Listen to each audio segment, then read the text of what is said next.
While global attention remained fixed on economic predictions, high-level summits, and donor commitments, Burkina Faso quietly stepped across a threshold that most developing nations dread approaching. No major announcements, no applause from Western media, and no ceremonial diplomacy marked the occasion. The government simply closed the chapter on foreign aid, not a temporary break, not a minor suspension, but a deliberate and strategic decision. No more loans, no additional grants, no humanitarian relief bundled with political strings. Instead, Burkina Faso resolved to govern itself, fund its initiatives, and steer its future by depending exclusively on its own assets. This choice didn't come by chance. All across the global south, faith in international mechanisms is eroding. Assistance once promised has produced minimal deep-rooted development. Roads appeared, yet rarely empowered the rural poor. Schools opened, but often delivered education detached from native culture and history. Food arrived in bulk, only to devastate local farming economies.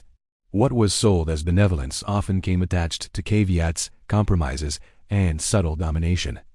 Burkina Faso paid attention, then made the unimaginable move. It stopped asking.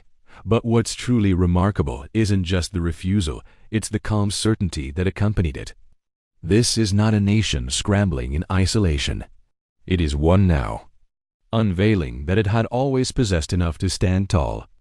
Gold, once funneled out by foreign companies, is now processed within national borders in a high-capacity refinery. Homegrown rice production has scaled not only to feed citizens, but to drive exports. Agricultural ventures, long overshadowed by imported competition, are being rebuilt as resilient local industries. This transformation isn't only economic, it's mental. The central question has shifted. No longer, what will outsiders give us? But what have we always held and never used? International analysts still locked in past frameworks have not grasped the full shift. They anticipate backlash, financial hardship, or even societal breakdown. But they're misreading the moment. Burkina Faso is not cutting itself off, it's shielding its sovereignty. Its rejection of aid stems not from arrogance, but from fatigue, the weariness of pretending that dependence equals progress. Within this quiet lies a timeless lesson. Aid often arrives too late, stays too long, and leaves scars. Burkina Faso has simply stated that it no longer wishes to be rescued. It seeks to endure and thrive on its own terms. For generations, African development was portrayed as a gift bestowed from the outside, not a seed to be cultivated from within. Burkina Faso shattered that perception with one firm gesture, shutting out handouts and opening the way for homegrown strength. Naturally, the West won't cheer. Aid organizations and foreign diplomats have always seen places like Burkina Faso as apprentices, not peers. But now, the instructor has been dismissed. The blackboard sits empty. And Burkina Faso has declared, we will write our own lessons. This isn't defiance against globalization, it's a redirection of intent. The message is soft-spoken, but its impact is seismic. If a nation considered one of Africa's most impoverished can claim economic autonomy and not crumble, what justification remains for others? Now, eyes around the world turn, some wary, others inspired. But one reality is clear: an irreversible movement has begun. A country has stopped pleading for aid, and instead of crumbling, it is rising deliberately, steadily, and on its own soil. But how did this aid structure collapse so fully? Why did a model designed to assist end up undermining entire nations? That's where the deeper story lies. When Burkina Faso ceased accepting aid, many interpreted it as self-isolation.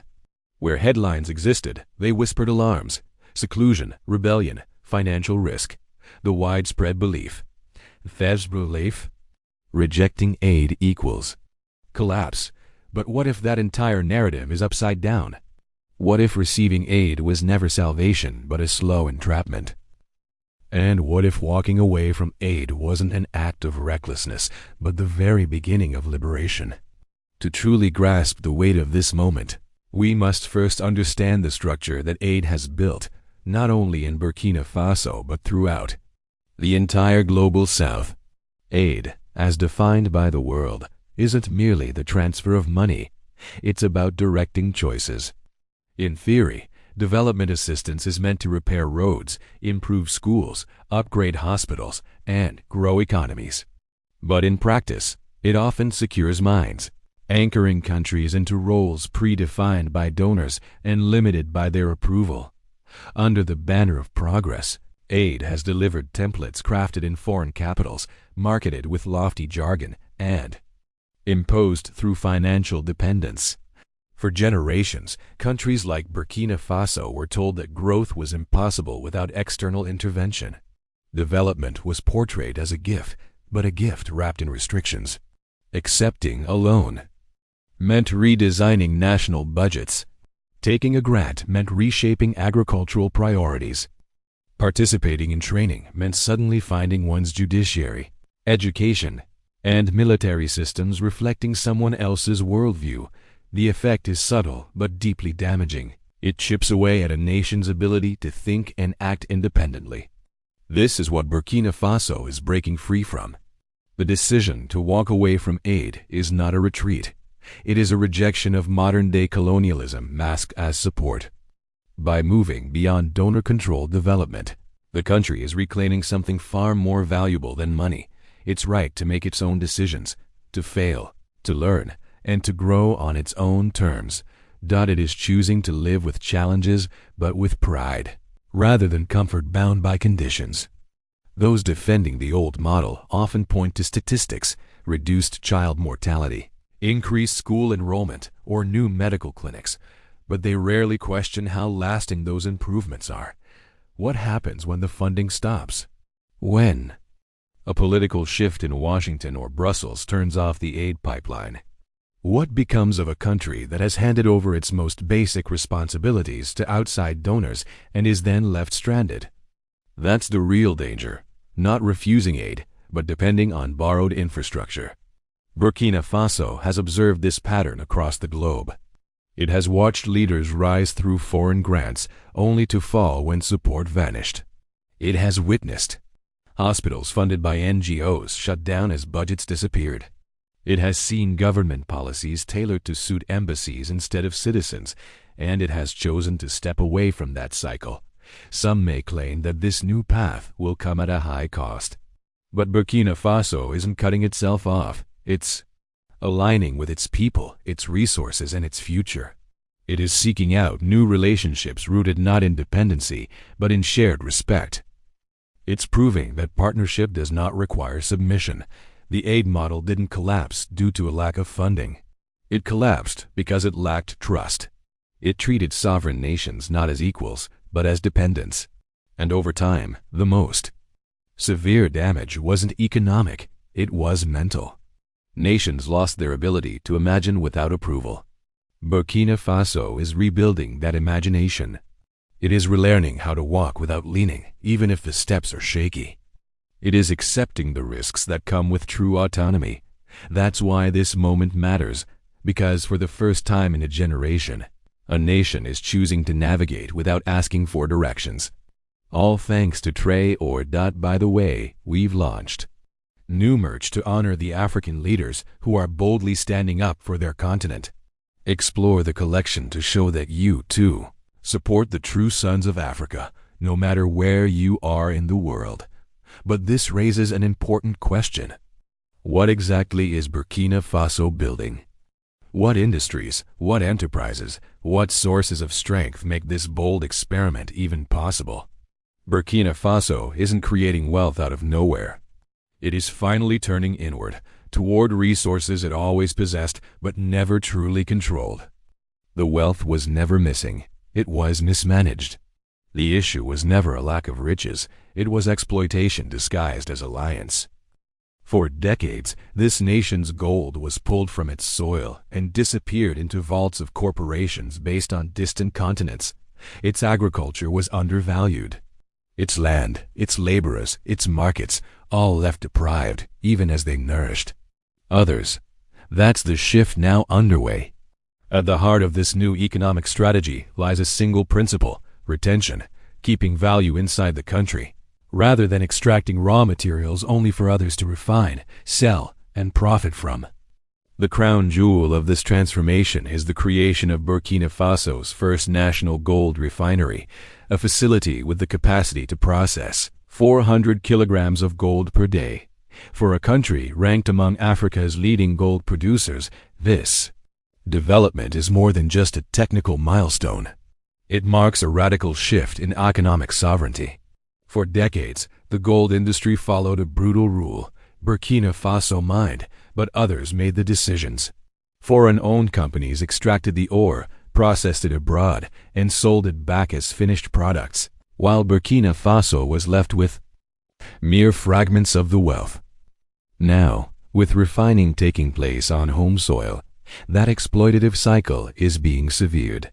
Burkina Faso is choking off the pipeline that allowed wealth to exit and poverty to seep in. But this isn't just about gold. It's about agriculture too, the very lifeblood of the nation. For years, despite its fertile land and eager labor force, Burkina Faso imported rice and packaged foods at a staggering cost. Locally grown tomatoes rotted in fields while shelves were filled with imported tomato paste from Europe. That maddening contradiction is now being unraveled. Through national funding, not foreign loans, Burkina Faso has constructed a modern tomato processing plant worth more than $8 million. That number is symbolic. It demonstrates that even relatively modest investments, when guided wisely, can spark foundational change. Farmers who once sold crops merely to survive are now part of an organized industry. A survival chain has evolved into a functioning supply chain. The same approach applies to domestic rice. Burkina Faso is no longer just feeding itself. It is exporting rice to neighboring nations through initiatives such as Le Moulin du Sahel. It has shifted from food dependency to regional food empowerment. This isn't about handouts. It's about trade. Every move the country now makes is anchored in one guiding philosophy: keep wealth inside and let the people benefit first. These aren't flashy megaprojects designed to dazzle international headlines. They are precise, intentional investments aimed at long-term stability. And wealth here isn't measured only in gold bars or grain sacks. It's visible in job creation, in national dignity, in reduced dependence on imports.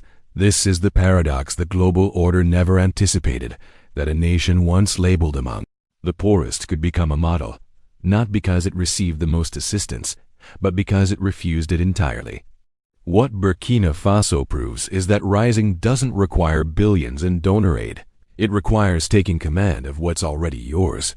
But how did so many African nations lose ownership of their own prosperity in the first place? How did a continent rich in natural wealth become impoverished in power? To answer that, we must look deeper, not only at what was taken, but at how it was taken. A quick reminder: if you're finding this message powerful, please like the video, share it, and subscribe for more content on Black culture, history, identity, and empowerment. Now, let's continue. Long before gold refineries or tomato factories ever existed, even before independence was declared on paper, Burkina Faso's destiny, like much of Africa's, was being written elsewhere. It wasn't just gold that was stripped away. It was systems, voices, and the right to define progress itself. In place of that right, a foreign framework was imposed, one that whispered to the African spirit, "You are broken. We will fix you."